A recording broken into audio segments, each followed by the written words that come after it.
Malaria हा डासांमधून होणारा संसर्गजन्य आजार आहे.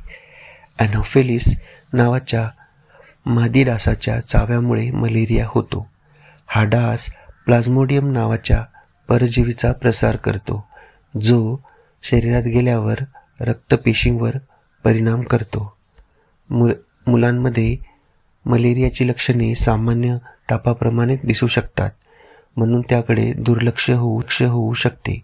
यामध्ये अचानक ताप येणे, बहुधा थंडी वाजून, घाम येणे, अंगदुखी, डोकेदुखी, उलटी, अशक्तपणा आणि कधीकधी पोटदुखी यांचा समावेश होतो.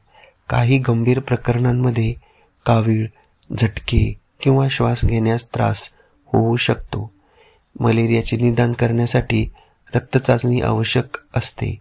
लक्षणे दिसताच त्वरित डॉक्टरांचा सल्ला घ्यावा. योग्य औषधोपचाराने मलेरिया बरा होतो, पण वेळेत उपचार न मिळाल्यास तो जीवघेणा ठरू शकतो. मलेरियापासून बचाव करण्यासाठी डासांपासून संरक्षण करणे महत्त्वाचे आहे. उदाहरणार्थ, मच्छरदाणीचा वापर, घरात पाणी साचू न देणे आणि डास प्रतिबंधक स्प्रे वापरणे.